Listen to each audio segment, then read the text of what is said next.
And here we go. Empty hand. Turn tempo for 0. An absolute whiff. Beautiful.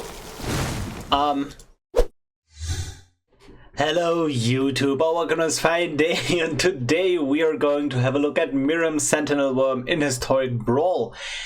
This deck aims to win by playing the commander Miirym Sentinel Wyrm and then just playing a bunch of dragons, copying them and just overrunning the opponent. So, Miirym Sentinel Wyrm is a 6 mana 6/6 in Teamer with Flying Ward 2 and the very important line of text of whenever another non-token dragon enters the battlefield under your control, create a token that's a copy of it, except the token isn't legendary if that dragon is legendary. So basically, you get a dragon into play that's not a token, you copy it. And that is pretty strong. So let's just straight up get to the juicy part, and that is Terror of the Peaks, and then to a lesser extent Lozhan Dragon's Legacy. But these two cards are really strong, and what they allow you to do is they just deal a massive amount of damage to the opponent's face. And in case of Terror, you play Terror, and the first Terror sees a second Terror its own copy entering the battlefield.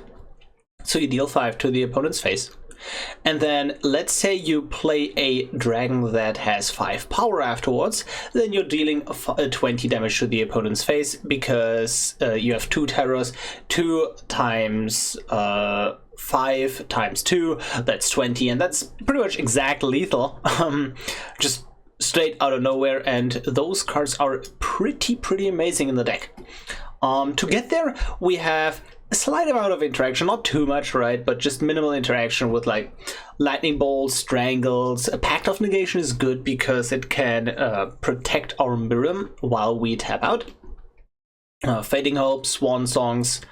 Then we have a bunch of ramp, and notably we have the classics of Cold Steel Heart, Growth Spiral, Explore into the North, right? But we also have a ton of cost reduction. So Goblin and Arcomancer, Marauding Raptor, and like Herald's Horn.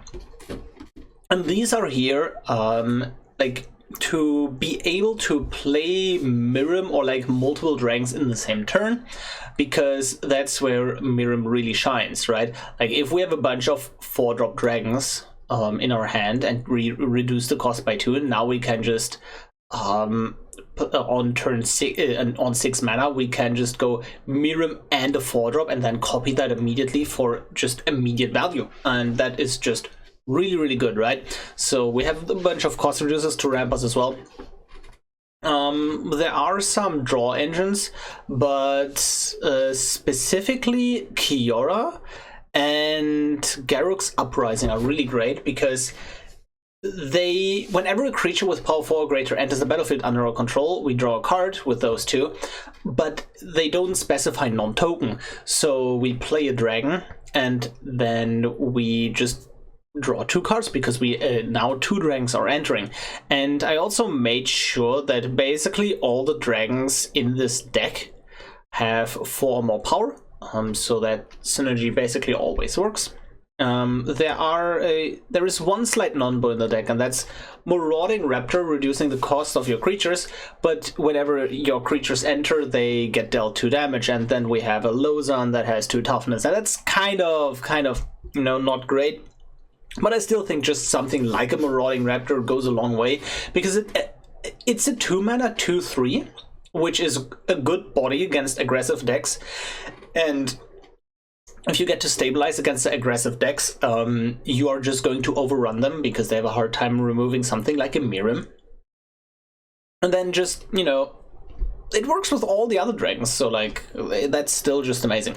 Mana base, there is literally nothing special about it, just color fixing. We have a tribal dragon land that just fixes colors as well, but like, you know, the usual suspects. And I say, let's just play it. If you like my content, subscribe to the channel. I sometimes upload, haven't uploaded it in recent times, but that is due to me not liking the direction Wizards of the Coast has, like, the direction Arena is taking, basically. Anyways, let's go. We are ready to play against Klothys, God of Destiny. And I really like what they did in the latest update with like showing the color identity of the commanders.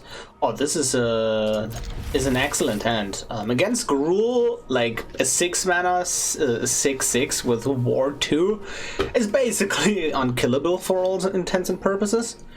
So that's pretty great for us. The big question here is whether or not I want to keep up the lightning bolt here on turn 1, but I think I don't get to do that because I really want to play their now command zone too. So yeah, we can just Spire Bluff Canal, and then next turn Dragon Speaker and keep up Fading Hope. Pretty good. That sets up for a very early Miirym. Oh god. You guys know what's going to happen here, right? And they just concede. Yeah, reasonable. We are ready to play against Obnixilis the Adversary. Rakdos Sack. This is one of those hands where I'm like, do I keep this, do I not? Oh wait, we don't have blue. So I think that was a mulligan, but like, the creatures are pretty decent. I know we can't go like, turn 3 Dragon Speaker after a turn 2 Marauding Raptor. I think that's fine. Wow, I'm so good at this. The bigger problem would have been that we don't have blue, but like, apparently we do. So Valky, God of Lies is not a problem here because we get to kill that. Unless... oh, the big problem is Thoughtseize afterwards. Let's hope that doesn't happen, because that would be really problematic. Yep, it doesn't happen. Nice, nice.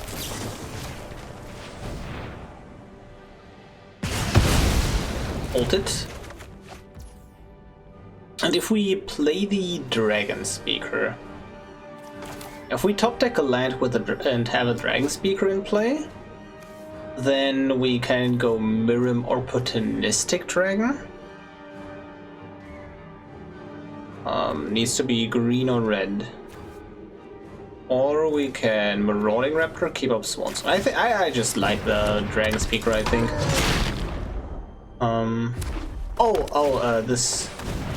This also doesn't get reduced by the amount I thought it would get reduced, but it's fine. I think we just go Opportunistic Dragon, steal the Vox Amber, and that way we have additional mana to...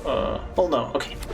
We don't have the mana, but like, they now don't have additional mana after playing Obnixilis. Burglaret. Sure. That's an orb. Marauding Raptor. Go face. And I very much assume that they are just going to... oh yeah. This is difficult because if I don't top deck a land, I can't play the Miirym.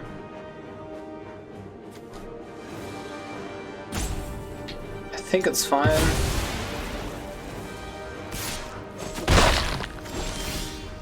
Oh, it is absolutely fine. Nice. Paste that in. Swing in. And we just go aggressive, right? That was my thinking, because like, that is a way more useful body. Yeah, and they just surrendered. GG. We are ready to play against Sorin, Vengeful Bloodlord. And I think that's a mulligan. Let's see. Oh yeah, I like the Anger of the Gods in this matchup. Yeah, let's keep.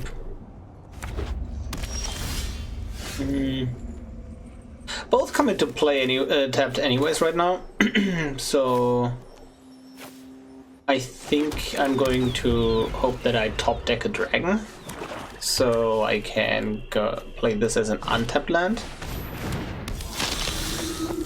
Oh, not quite. I think it's more likely that we top deck a dragon, right? Well.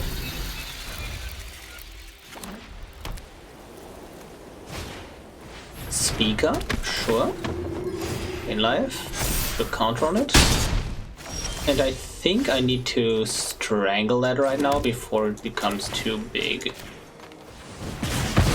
Otherwise the anger doesn't basically doesn't scoop it up. Highland Forest. The deck usually like I only have one snow duel in the deck, and that's because like this one snow duel is basically most of our colors.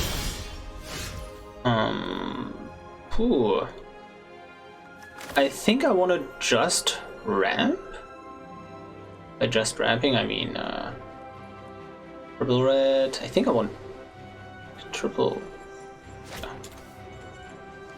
Let's go pathway on red. Orb, and then it's either Herald's Horn or Cultivate. I think it's Herald's Horn. That is a dragon. I really hope that the opponent just like that's a board I'm happy to anger all the gods here, and we can go Cultivate, land drop, anger.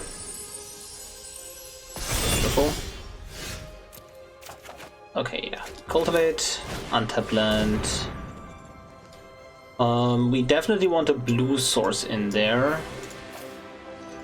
And guess another green? Doesn't matter. And anger. Them getting exiled is highly relevant because Thorin can get creatures back. Now we have a 3/3 in the board to contest this Thorin as well. And they scoop it up to that. GG. We are ready to play against Will Packbound Duelist as a Rakdos version. So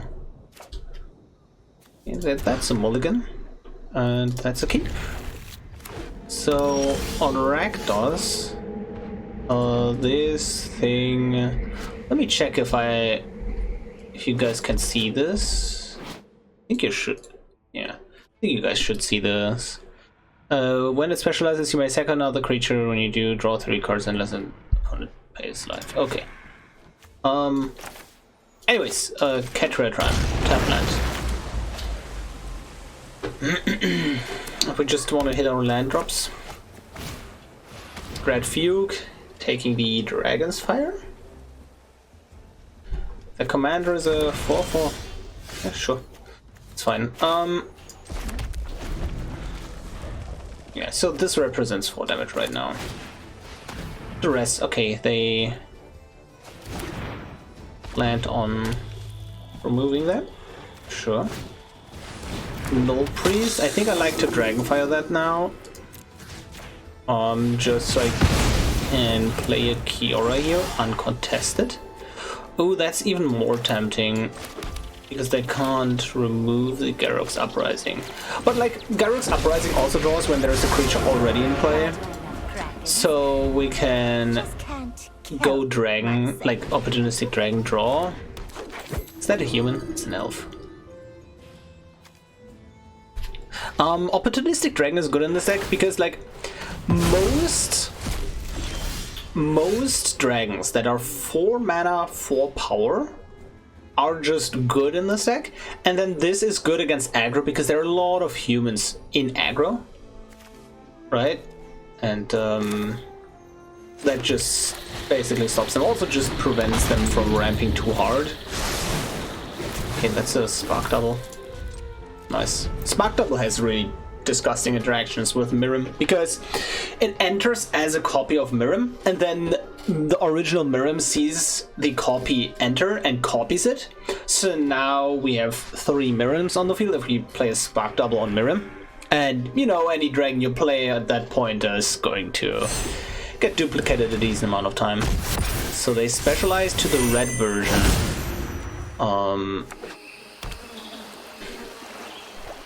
Okay. I think I want to not block this. I think it's important to pressure them, and this has enough loyalty right now. Let's play you on green. And I think I just want to drop a Miirym here.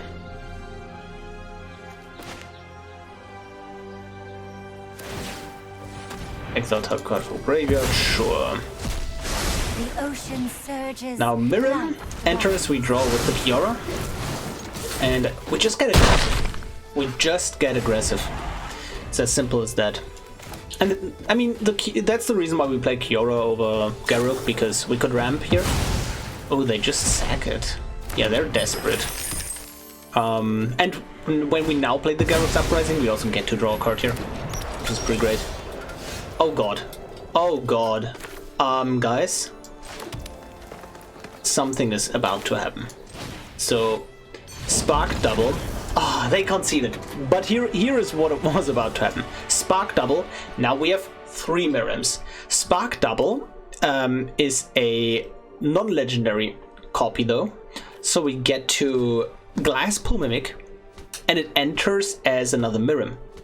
We have 3 Miiryms in play already. So that then we're going up to 7 Miiryms, I believe. Right? Yeah, that's how it works. So we would have had 7 Miiryms on the field. Although, arguably, the thing that could have killed us at that point was a board wipe, so it was probably just better to play Garruk's Uprising instead. Like, just start on Garruk's Uprising, draw a card, and then just draw 2 more cards of the 2 Miiryms entering. I mean, that was the better play, but, you know, GG. We are ready to play against Dalcos, Crafter of Wonders. And, oh, that's an interesting keep. Witness Protection is pretty good. Shape of Sanctuary against blue, like, is it like they usually just target your things a lot? But if this Arcane Signet gets countered, we just lose. Like, we just straight up lose. I think we can do better. Yeah, I think this is better.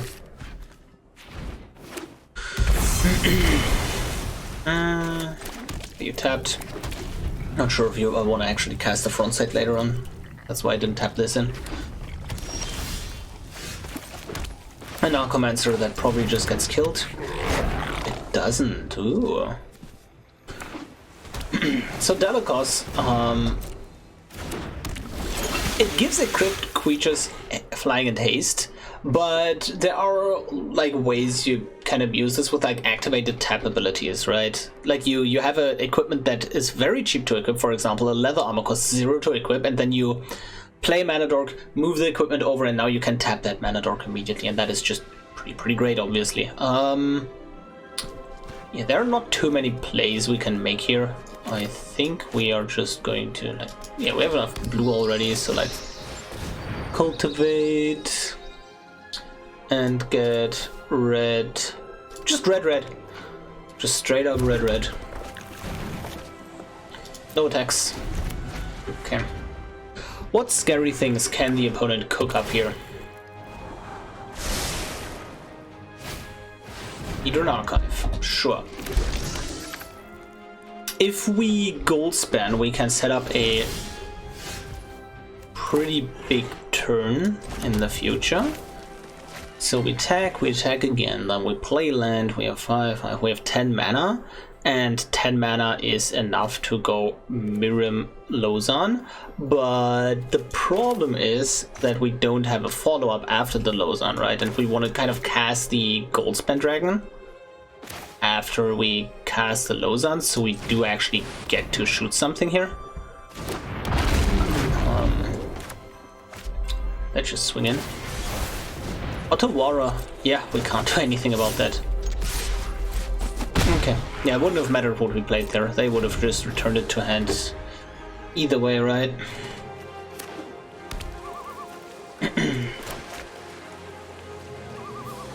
Let's see.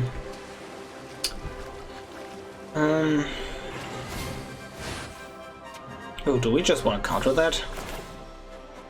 Because if we counter that, they have very few things going for them. Like, that's their draw engine. And my logic here is, I know from personally playing Dalakos is you are very... The deck has very few threatening cards, but those cards that are threatening are really threatening, and the Shimmer Dragon is one of them, allowing them to draw a ton of cards each turn. Because they play the equipment, they can basically just tap the equipments. So by countering the Shimmer Dragon, yes, I slow myself down, but I would argue that I'm slowing the opponent down more than I slow down myself, basically. That's the logic right here. Okay. I think we just wanna...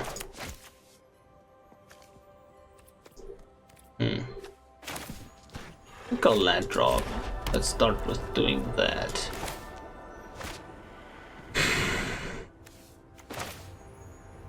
With more mana, I would love to go like Lozhan.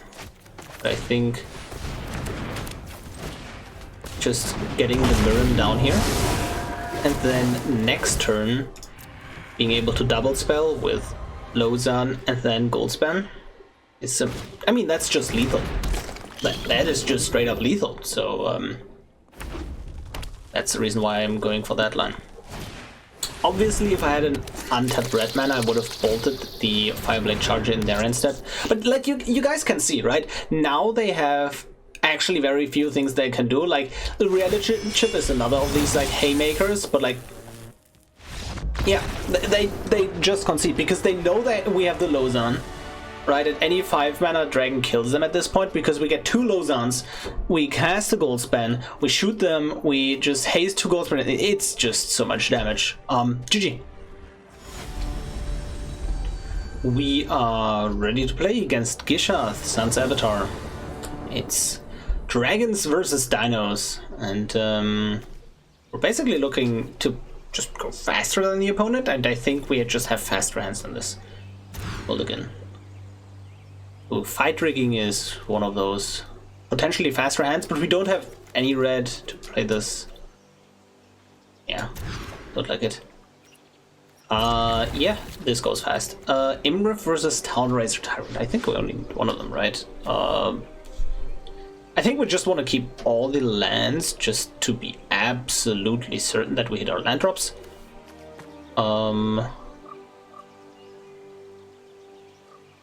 This has a bigger body though.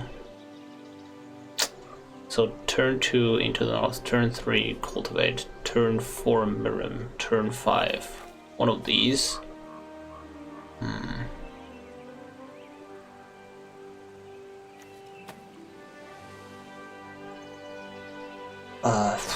It's kind of... I think I value the bigger body here. I think I just value the bigger body here. I'm very likely... No, honestly, we're not that likely to play this as a land. Because we have Into the North, into Cultivate. Yeah. Okay, we just get a Highland Forest.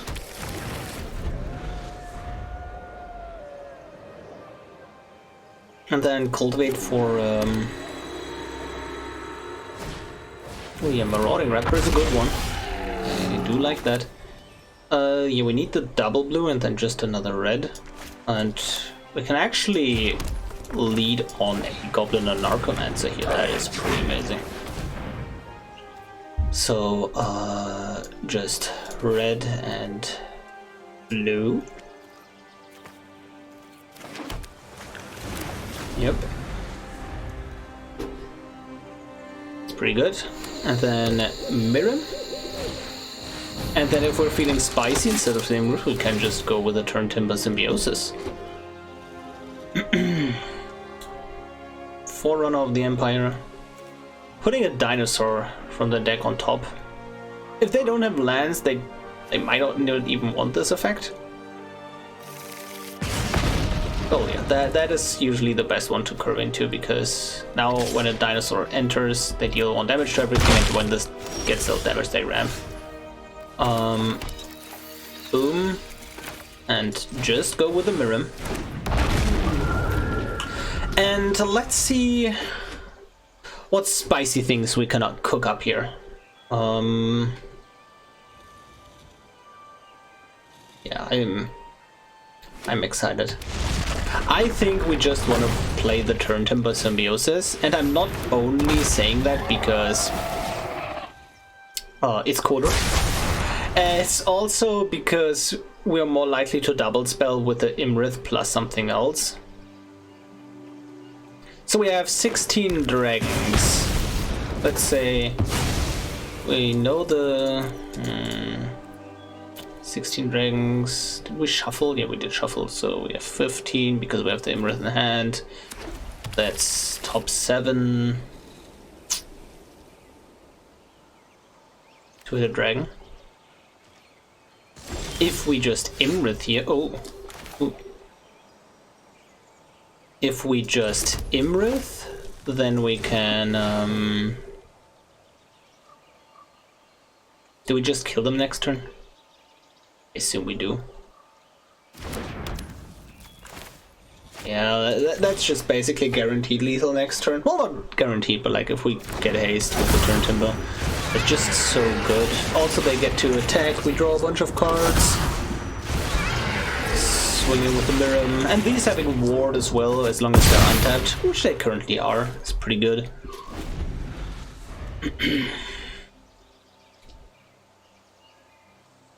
Let's see. And those are just being 5/5 bodies is so disgusting. Okay, Burning Sun enters, killing the Narcomancer and dealing 3 to face. I think that's reasonable, but a Narcomancer did its job, so that's pretty great. Okay. Do they swing in? Nope, they don't. And here we go. Empty hand. Turn Timber for 0. An absolute whiff. Beautiful. Yeah, we just Stone Cold whiffed. I think we just want to attack with 1 Imrith because we have lethal in the next turn anyways. This draws us 3 cards. Yeah, and now we just get to Sarkhan. Minus another dragon. Because yeah, with these, it's lethal in the air next turn anyways, and I want to make sure that I'm able to block if worst comes to worst. Like if they now give Galta haste, for example, like, possibility is not 0.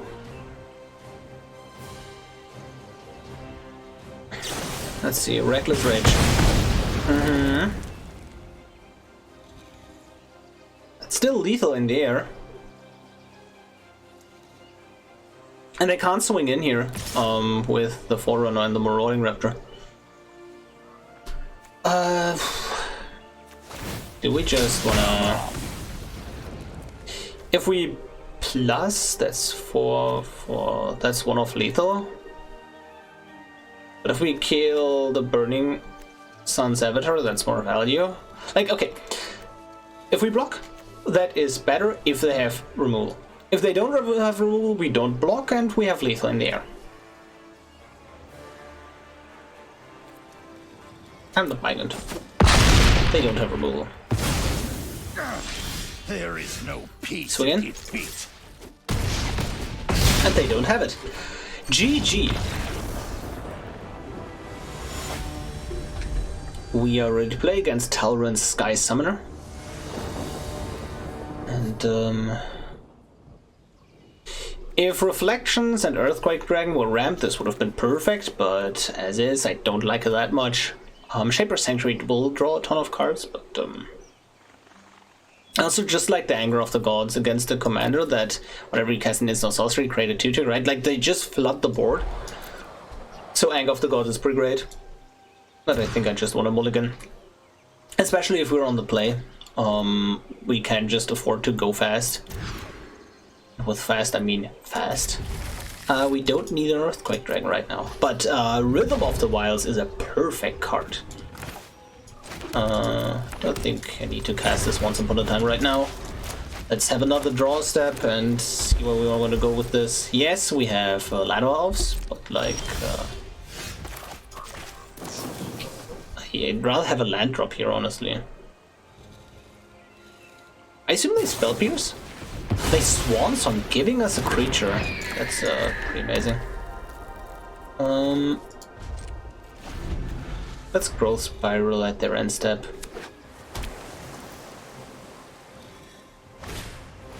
Ether Spellbomb. That just returns the bird, maybe? Do you counter the Growth Spiral? Oh god, no land. Okay. Swing in. And I assume they just have to counter this Rhythm of the Wild, otherwise they're in big trouble. Oh, they don't have the counter.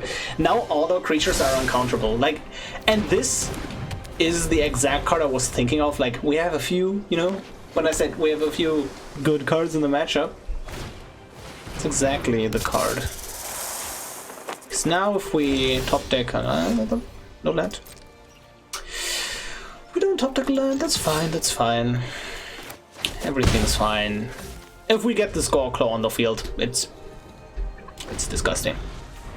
Because this is an actually threatening body that reduces the cost of our dragons by a very significant amount. This is a 5/4 haster, basically. With the Rhythm of the Wilds here. But there we go, land.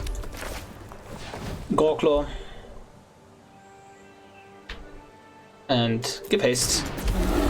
I very much assume that they're going to bounce it with the Spellbomb. I would be very surprised if they don't.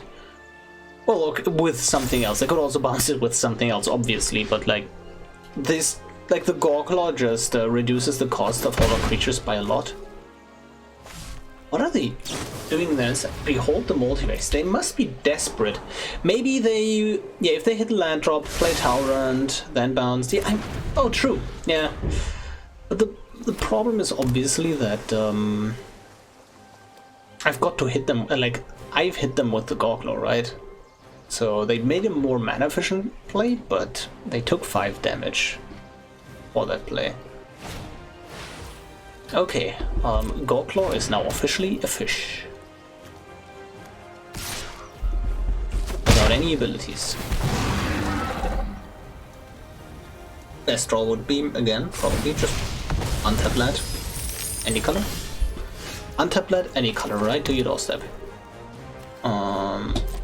We just swing with the bird. Notably, we can't use Pact of Negation here. Because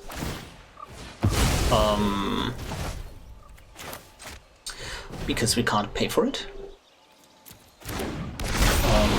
Yeah. So basically, the reason why we play this Terror of the Peaks post-combat, by the way, in case you just wondered, right? If we play that, I very much assume that they will bounce it with haste. But if we play post-combat, they might think, okay, the opponent doesn't have anything, right? And then they bounce the bird token, which they did, and that's why we actually got to resolve our Terror of the Peaks. Given that it's now a frog, right? We have, well, it's a fish and a frog, but it's still a 2/2, and that is really relevant, actually. Yeah. Red Dragon, haste, swing in. And that's just lethal next round. Townraiser Tyrant only hits non-basic lands, That's pretty unfortunate. Against the monocolor deck, they usually just don't have that many non-basics. They don't have a bounce. They're just dead in the air to the Wrathful Red Dragon, but I would love to draw an untapped land. Oh no, I mean, okay. They can block with the tokens created by Talonhead, but Wrathful Red Dragon just says whenever it's dealt damage, it deals the damage to any target, so that includes face. So that's pretty brutal. GG. We are done with the games. I hope you enjoyed them as much as I did, and Miirym Sentinel Wyrm is for sure, in my opinion, the best Dragons commander on Magic Arena right now. If you like Dragons and you want to have the best possible deck, you should probably play Miirym, because you have a bunch of things going for you that the other decks just can't deliver.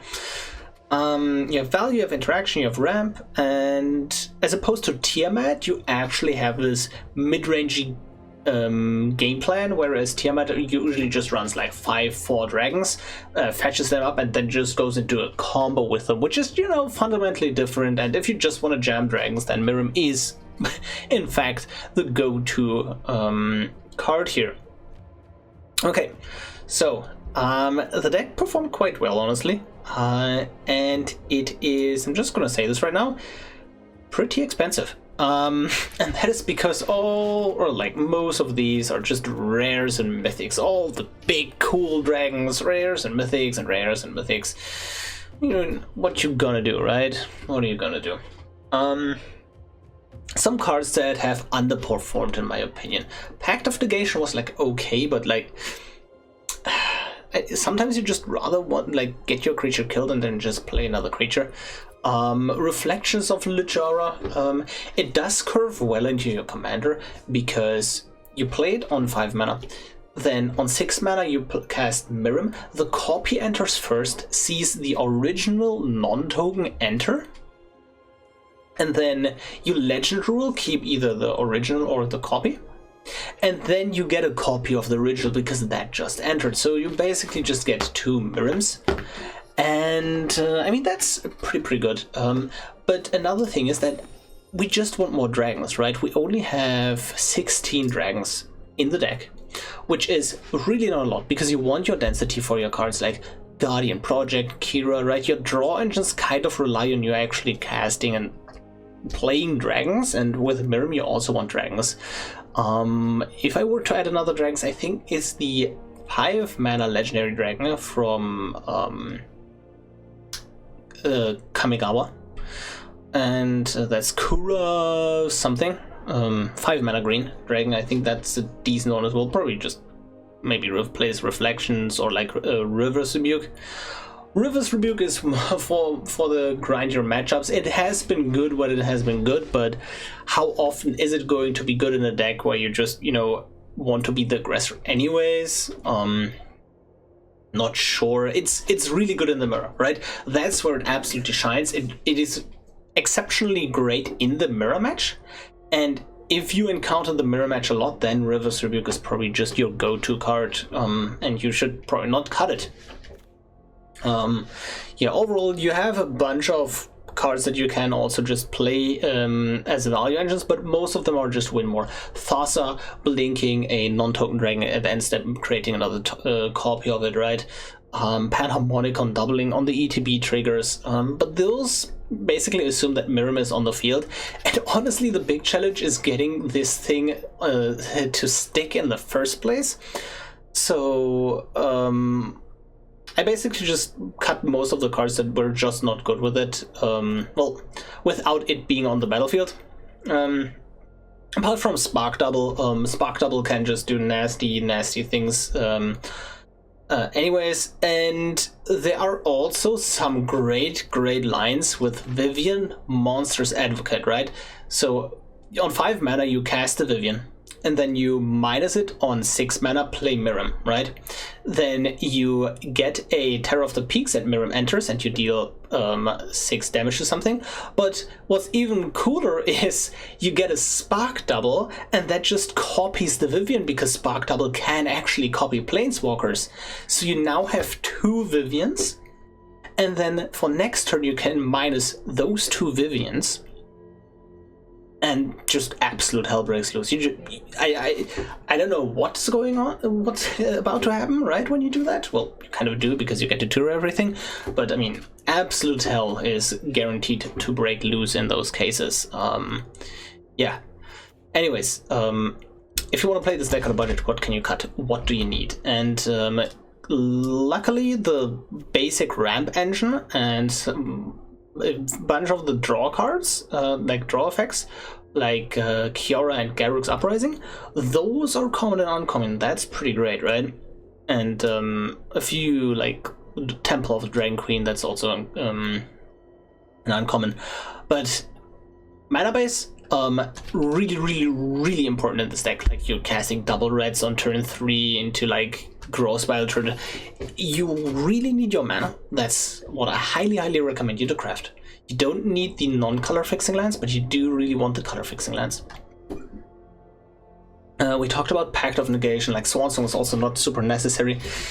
You want your card advantage engines here, and you can kind of replace a bunch with these of these dragons, which with dragons you just have in your collection, right? Like Demanding Dragon is just pretty great, but it can just be swapped out for a different 5-drop dragon. Like, there is no single dragon that where I say you need to have this in your deck, right? So these are mostly interchangeable. Yes, they vary in power level, but you know, mostly they are interchangeable. Just make sure that the dragons have 4 power, so your Kiora and your Garruk's Uprising draw cards off of them. I think that's pretty important. Right, you really want to hit that 4 power mark on your dragons. Cheap interaction like Lightning Bolt is pretty good, right? Like, and I mean, you can just play whatever you want. Maybe you just, if there's enough interaction for you, go ahead, right? But apart from the dragons, you know, need any dragons. You have your ramp that you probably want, like Gross Vile, but you don't need to spend rare wildcards on those anyways. I think, yeah, that's a rare version of Gross Vile anyways. I think we just have that uncommon in the first place, right? So, yeah, my bad here. But what's also pretty great is just draw engines. Guardian Projects, Dragon Sword, it's just amazing, right? Cabaret Revels, that is also insane as well, because you cast, you put something into play, it just goes absolutely crazy. Like, if you have Cabaret Revels and Vivien, and then you cast a Miirym, you get to search out 2 creatures, right? With the first trigger, you're going to get a Terror of the Peaks. With the second trigger, you're going to get a Spark Double. So that's dealing 6 to the opponent's face. And then it's 2 times 6 again, so that is going to be 18 damage in total, which is absolutely insane, right? But overall, I mean, I rambled a bit here, but basically, get the draw engines. That's your first concern. Second of all, get some interactions. Also, just the lands. Honestly, the lands are your first concern, right? Then the draw engines, then your cheap interaction, and honestly, the dragons come last, given that you have enough substitutes. And with that, I'm at 16 dragons. I would want to go higher, right? So make sure you're at least 15 dragons that have 4 power or greater, to just really fuel the deck. Like your draw engines, and yeah, that's basically the tip I have here. Anyways, hope you enjoyed today's video, and I will see you in the next one.